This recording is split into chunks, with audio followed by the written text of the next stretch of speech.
This Bellator 178 interview with the Eliminator Ilima-Lei Macfarlane was recorded on April 11th, 2017. She will be fighting Jessica Middleton April 21st. Steve Jewin, MMA Mania. All right, Steve, you're on with Ilima. Go ahead. Ilima-Lei Macfarlane, how are you today? Hi, Steve. I'm good. How are you? I'm great, and I'm really thrilled to talk to you today about this big upcoming fight you've got at Bellator with Jessica Middleton. But let me start by paying you a compliment and turning it into a question. One of my favorite submissions last year was your rear naked choke of Rebecca Ruth. It was an undeniably strong visual with her turning purple as you were finishing that fight. So that's the compliment, and the question is, how do you make your chokes that effective? Oh, well, honestly, I thought that my choke sucked in that fight because it took me 3 times to actually finish her.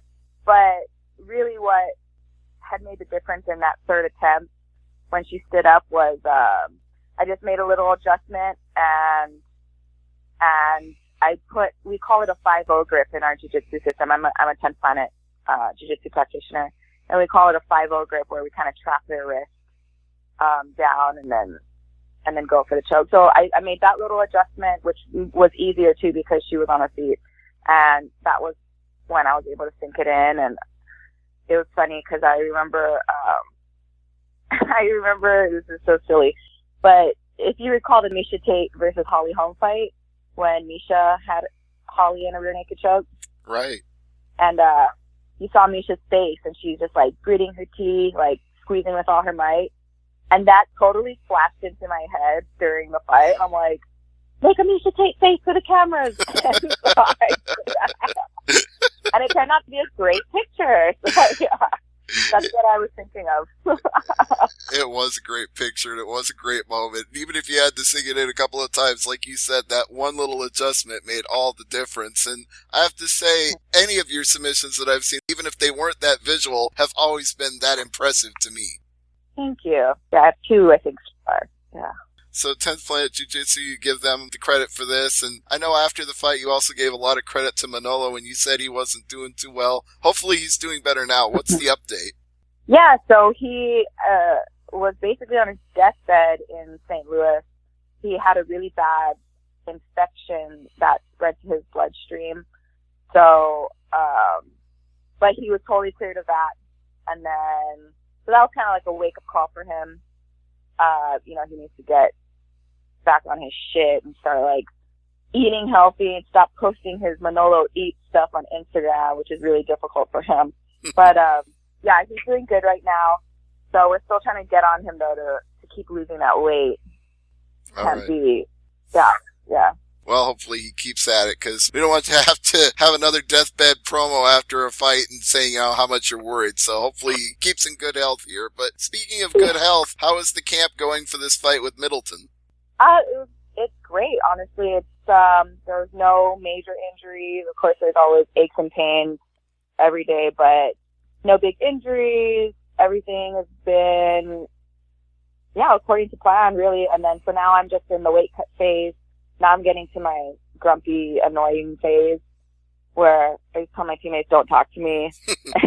And just let me go about my business. And yeah. Well, I know you can turn that grumpiness into aggression in the cage. So what do you think of Middleton as an opponent? What do you plan to do to her? Well, I think that she is like no other opponent that I faced so far. She's definitely the tallest, longest, biggest fighter that I've gone against. She's like 5'8", I think, and 70-inch reach. And she's also a Muay Thai practitioner, from what we know. So yeah, so I've only gone against boxers, a wrestler, and a jiu-jitsu specialist so far. So she's kind of like my first Muay Thai and also the biggest fighter that I've gone against. So in preparation for her, I've been sparring a lot of my taller, longer teammates. Been doing a lot of that. But oddly enough, this is kind of my first camp where we haven't really been worried too much about what she's doing and what she's focusing on. We've kind of just been keeping with my own game and yeah, I mean, we're aware of her spinning back fist and spinning back kick. We're aware of it, but we're not going to let her dictate where the fight goes. Well, I'm sure you're also aware from watching her fight with Alice Yager, because that was quite the war, and they both showed a lot of heart in that fight. Yep, I remember watching it before I even knew that I was going to fight Middleton. It seems like, you've already mentioned Holly Holm and Miesha Tate. It seems like you watched a lot of the other fights, not just fights in your own weight class or division, but just women's MMA in general. Yeah, I do. I actually, and I always tell people, because everyone talks to me about guy fights and everything, and I'm like, honestly, I don't know anything about the male MMA fighters. All I really watch and follow are all the women. I think, and I'm probably biased, of course, but I just find so much more, I find them so much more exciting to watch. Plus, it's like, I'm invested in them, Well, then you got to be looking forward to this upcoming UFC on Fox 24 card as well, because they've got some great women's fights lined up for that one.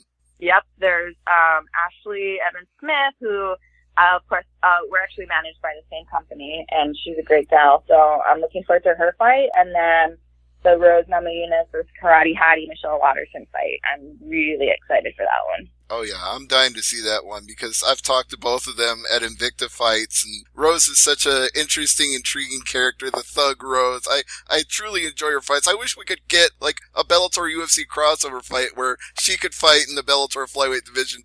All right, that would be the day. Speaking of that division, right now Bellator doesn't have a champion, and you're undefeated, and it seems like all signs are pointing in that direction to you getting a title at some point. Yeah, I mean, that's the plan, so hopefully I don't mess up this fight that I have. But,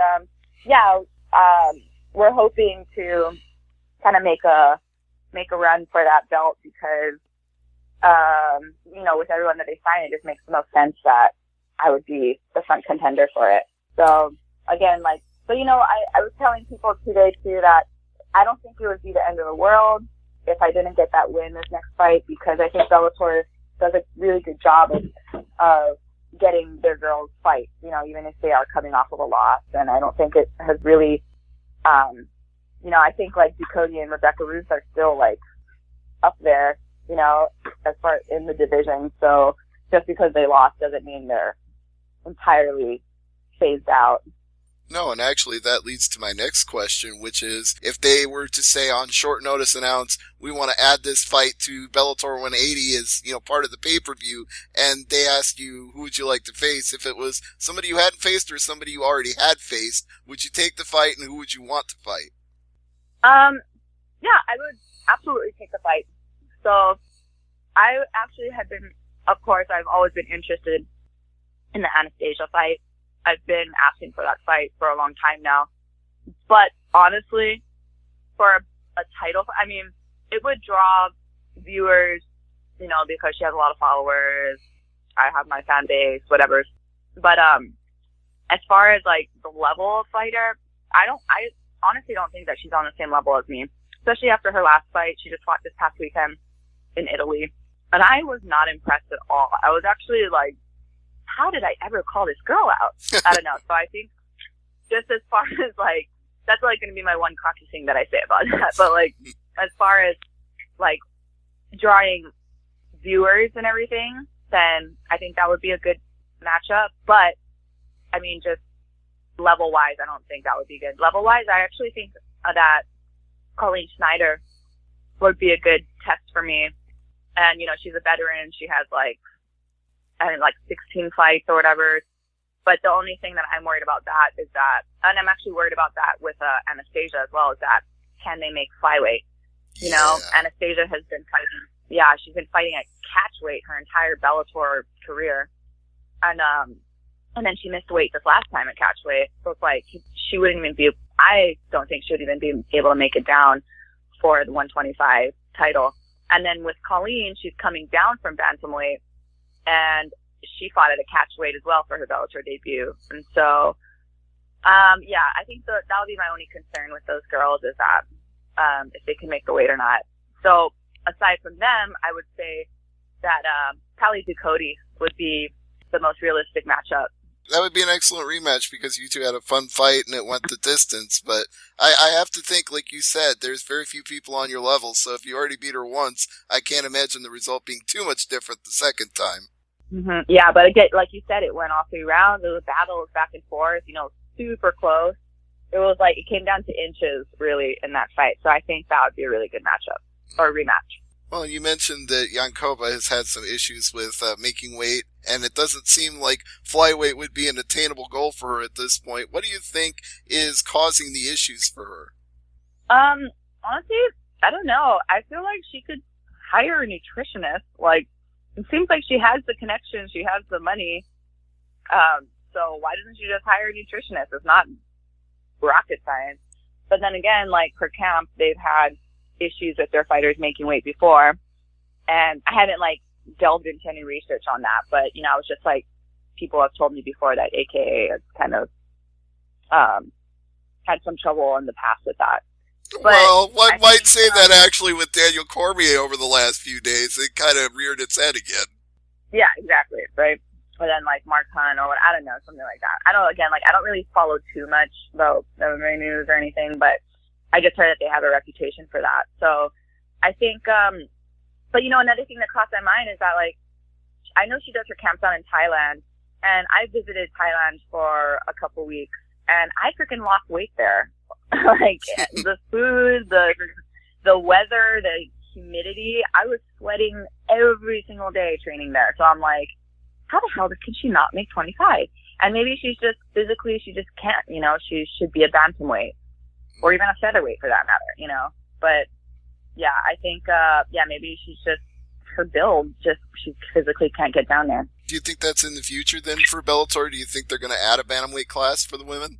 I have no idea. I don't see why not. I think, I don't know if they would build a division, but I feel like they would have, fights at 35.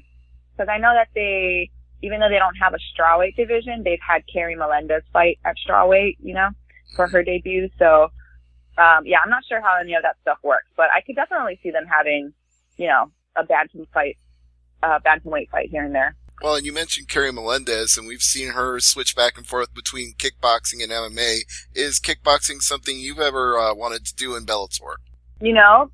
I think it would be something I'd like to do after I was done with my MMA career, and it would be kind of just for fun. But not something that I'd like to, make a career out of or anything. Just more of like a challenge for me. Right, just to see how you could do, just to try it out and see what it's like. Mm-hmm. Yeah, well, you're definitely going to try yourself out against Jessica Middleton. We know that she's tough, and we know that you're going to have a great fight with her. But what other predictions do you have for the fight going into here coming up in just over a week? What predictions do I have? Well, I think that, again, I got to be aware of her spinning back fist and spinning back kick. She actually had a viral video of one of her amateur fights where she knocked the girl out. So I'm always saying, like, oh, it's viral versus viral for this fight. We both had, like, girl knockout. So definitely have to be aware of that. But honestly, I think that I've been visualizing myself finishing her with a TKO. And whether it's on the feet or, in ground and pound, like, I just see the fight being stopped by a TKO. Well, that would be a fun one because last KO I know of, last KO I know of was before Bellator, so it would be nice to see you get one in Bellator. Yes, and I was saying that I've been visualizing that because I've gone to the judges twice and I've had 2 submission finishes, so I'm like, okay, I need to get a TKO on my record somehow. Well, this might be the opportunity, but one last thing before I let you wrap it up today is your thoughts on this fight card being headlined by Daniel Straus and Patrizio for the 4th time. What does that mean to you?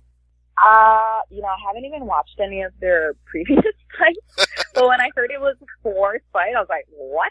Is that even possible? I thought that they normally end at the trilogy. So, I don't, again, like, I don't really, and I feel bad for saying this, like, I really don't follow any of the guy fighters or, like, remember any of their fights unless I was on that card or something. Right. Then I'll remember the fight. Otherwise, I'm like, go. But you know what? I guess I'll be cheering for Daniel just because we're managed by the same company. So, yeah, go Daniel. Absolutely. Go Daniel. I'll be talking to him tomorrow, and I'm looking forward to it. But I really enjoyed our conversation right here today before Bellator coming up here on April 21st at the Mohegan Sun Arena at Uncasville. And Ilima, before I let you go, any plugs that you want to throw out? I should probably have this ready. Oh, gosh. Okay, just my team. 10 Planet San Diego and my team Hurricane Awesome. You guys have been amazing. So thanks, guys. Yep. And thank you as well, Ilima. I really appreciate it. Ilima-Lei Macfarlane fighting Jessica Middleton here on April 21st. Thank you so much. No worries. Thank you. All right. And thanks, Dan, as well.